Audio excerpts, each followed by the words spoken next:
लाडकी बहीण योजना निवडणुकीपुरतीच असल्याचे जयंत पाटील यांची महायुती सरकारवर टीका. शिवराज्य यात्रेनिमित्त परभणी जिल्ह्यातील जिंतूर येथे जयंत पाटील यांची प्रमुख उपस्थिती. मुख्यमंत्री माझी लाडकी बहीण योजना ही निवडणुकीपुरतीच राबवायची असे सरकारचे धोरण आहे, अशी टीका राष्ट्रवादी काँग्रेस शरदचंद्र पवार पक्षाचे प्रदेशाध्यक्ष जयंत पाटील यांनी जिंतूर येथे केली. राष्ट्रवादी शरदचंद्र पवार पक्षाची शिवस्वराज्य यात्रा शनिवारी शहरात दाखल झाली. यावेळी माजी मंत्री राजेश टोपे, संसदरत्न राज्यसभा सदस्य खासदार डॉक्टर फौजिया खान, खासदार अमोल कोल्हे, माजी आमदार विजय बांबळे, पक्षाचे जिल्हाध्यक्ष तथा माजी आमदार ॲडव्होकेट विजयराव गव्हाणे, महिला जिल्हाध्यक्ष मनीषा केंद्रे, युवती जिल्हाध्यक्ष प्रेक्षाताई भांबळे, महिला तालुकाध्यक्ष आशाताई खिल्लारे यांच्यासह अन्य पदाधिकारी कार्यकर्त्यांची मोठ्या संख्येने उपस्थिती होती. प्रदेशाध्यक्ष पाटील यांनी यावेळी महायुती सरकारच्या कारभारावर टीका टिप्पणी करतेवेळी मुख्यमंत्री माझी लाडकी बहीण योजना फारसा विचार न करता राज्य सरकारने जाहीर केली असल्याचा आरोप करतेवेळी आता जास्तीत जास्त पैसे वाटप करण्याचे धोरण सरकारने अनुसरले आहे. यासाठी सरकारी तिजोरीमध्ये पैसेच नसल्याने इतर योजनांचा बळी दिला जात आहे असे नमूद केले. ही योजना तात्पुरते धोरण असून ही योजना निवडणुकीपुरती राबवायची हे सरकारचे ठरले असल्याचाही आरोप जयंत पाटील यांनी यावेळी केला. जालना आंदोलन न्यूजसाठी परभणी जिल्हा प्रतिनिधी शेख अहमद यांची रिपोर्ट. यांच्याबरोबर गेलेले आमदार का गेले सगळ्यांना मी त्याच्यावर जास्त बोलणार. पण आज महाराष्ट्रामध्ये मगाशी सांगितलं आमच्या अमोल कोल्हेने, उद्योग केले, महागाई वाढली, शेतीमालाला भाव नाही. महाराष्ट्रामधल्या आमच्या आया बहिणींच्यावरच्या अत्याचाराचं प्रमाण मागच्या काही वर्षात प्रचंड वाढलं. महिलांना सुरक्षितता वाटत नाही. या महाराष्ट्रामध्ये शाळा मुलांची प्रचंड अशी अडचण निर्माण झालेली आहे. शाळा, प्राथमिक शाळा आता जवळपास यांनी बंद करत आणल्या.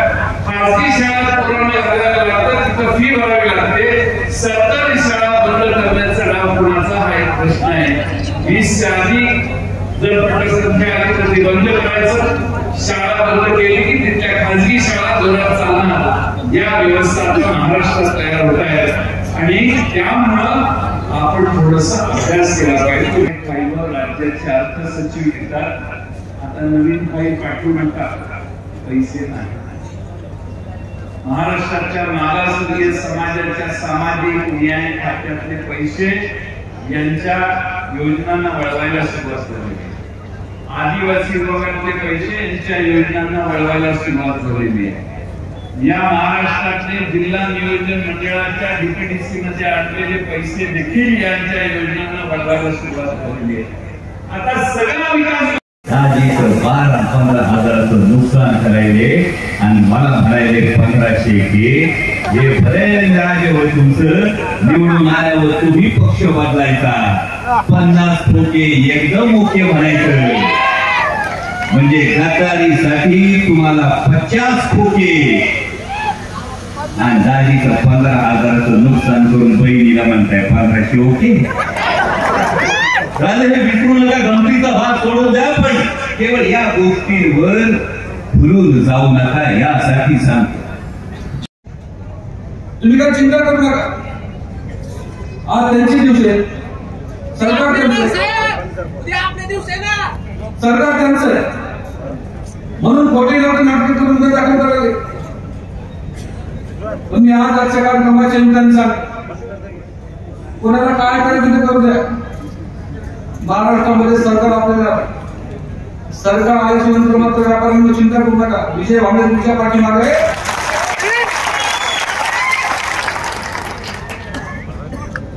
त्यांचा हिशोब आपण करू नंतर, आपण नाही करणार, पण आम्ही चुकीच्या पद्धतीने करणार.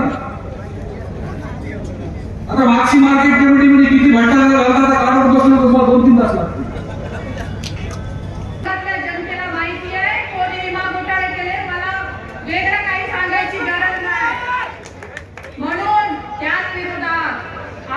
या मतदारसंघाचा विकास केवळ एकच माणूस करू शकतो, ते विकास पुरुष म्हणजे आदरणीय विजयरावजी भांबळे साहेब.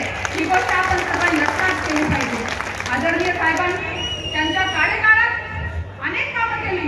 आता एवढी कामं मी नाही सांगू शकत, पण मी थोडक्यात आपल्या सगळ्यांना सांगू शकते.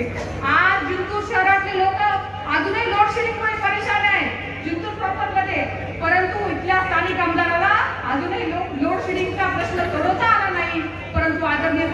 साहेबांच्या कार्यकाळामध्ये 33 केव्ही सबस्टेशन जिंतूर शहर, 33 KV Dudhgaon, 33 KV Malegaon, 33 KV Hadgaon Kawade, 33 KV Dhengri Pimpalgaon एवढे 33 केव्हीची कामं केलेली आहेत.